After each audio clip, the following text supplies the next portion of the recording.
Hey everyone, so in this video I'm going to be going over the basics of watercolor when it comes to less or more water.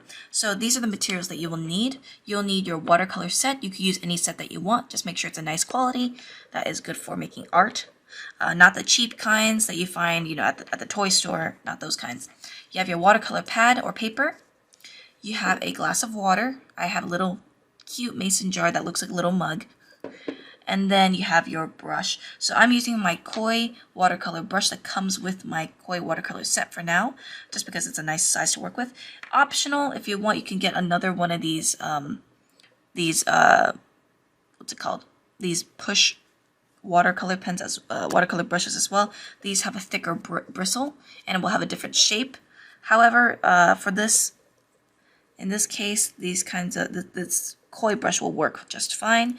It'll work with any other brush technique. So this is your usual koi brush. Of course, this has been used before, so it doesn't look as clean. Also, be sure to have a little palette with you. So I have a palette just so I can mix my colors in, and I'll be doing this off screen. But anyways, that'll be it. So that'll be it for the materials. So I'm going to be showing you guys how to work with your brushes. So unfortunately, I can't show you guys every color that I do. So I will be telling you what I'm doing if it's off screen. So let's hope that I have enough color. Sorry, enough space. Let's see. I think I can move it like this. Yeah, that's good enough. So the basics of watercolor is how much water that you use in the paint or in your brush. So if you have a regular brush, you will be using a water cup and your brush. If you have a push brush like this, then you'll have the water inside of it and you can push the water out. Now, unfortunately, I can't get mine open for some reason, probably because it's kind of difficult to. So I'm going to be dipping my brush the traditional way.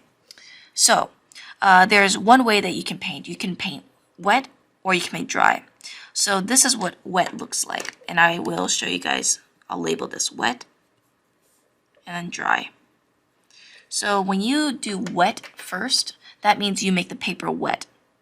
So you dip some water, dip your brush into some water, and then make sure that, oh, I forgot to mention, make sure you have a paper towel with you so you can so you can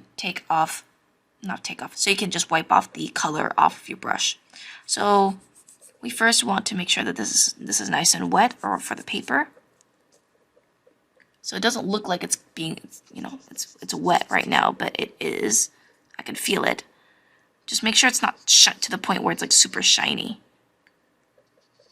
So once we have your paper a little bit wet, then what we can do is take whatever color that you want. I'm just gonna be using a blue here for now.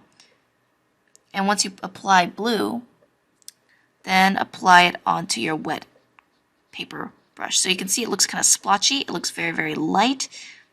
That is what wet painting does. So this is good for large areas of blocking in, such as skies, or such as like if you want to just put a base color around. This is good for wet on wet. So I will go ahead and take a paper towel and I will be right back. So I am back, and now let's get on to the dry. So I have my paper towel here, and I will just be putting this next to me or underneath here so I can just wipe off the excess water. And basically what dry means is that you just apply a little bit of water and put a little bit of paint on your brush. This is when the paper is dry. So I applied some water onto my brush, and then I put in a blue color, whichever color that you want, and then I'm going to paint on top. So as you can see, the color is a lot more saturated because it's dry. Now if you want to continue blending this, you can add a little bit more water to your brush and push it down more. Now the key with watercolor is that you have to wait for this to dry before applying any other color on top if you want it separate. However, if you want to blend different colors, then wet on wet is what you need to do. So for instance, if you want a blue and a red, for example, let's go ahead and do wet on wet for this. So blending, when it comes to blending your colors, make sure that you have a good amount of water. Paint a good amount of water onto your paper. Then take your blue. Start light first.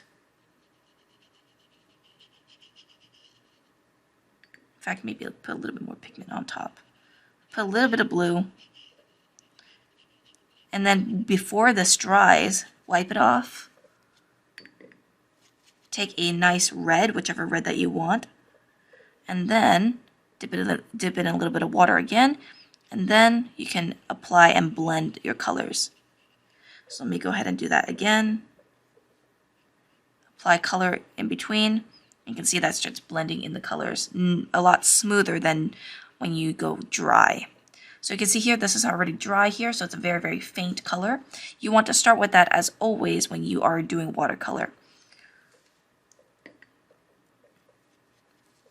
So now let's try to get a nice gradient. This would be a little bit challenging for you guys, but keep it up and you'll be fine. So make sure it's wet, your brush is nice and wet. Use whatever color that you want. I will get a, let's go from an orange to a red. So I'm going to take a light orange, and then I'm going to paint on top. I'm going to keep applying water so that this is nice and smooth. I'm going to keep applying the color just so that I don't lose the color. So once I spread it, I'm going to add more water, and I'm going to spread it out even more. And I'm going to add a darker orange, and I'm going to add that right before it gets dry. And I'm going to tug that down again.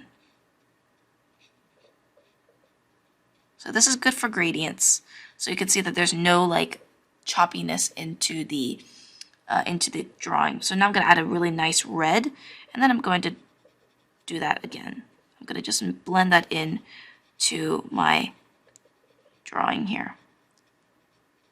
If you want to kind of middle, like kind of, if you want to soften this area here, you can go ahead and push and bring more water up closer to the oranges so that it matches better. And that will create a nice little ombre. Now what you should not do is wait for every step to dry if you want to blend like this. So I'll show you an example. If you blend, let's say you do dry, and then you kind of just spread it out a little bit. And then you wait for that to dry for too long. So let's have this dry a little bit, and then let's add a red afterwards. Then you'll end up with kind of like a choppy looking kind of red, or choppy kind of, actually this is not as choppy as I want. I should not have done that. Anyways, but you see another way how to do it. As if it's not completely dry, then you will be able to blend colors.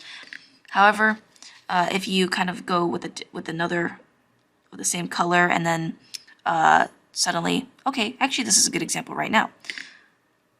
So this is already dry. You can already see that. Now if I put another color, like let's say an orange, and then put it over on top, it's not going to blend as well. You can see that there's a little bit of a separation line here, and it looks choppy. So that's because it's too dry now.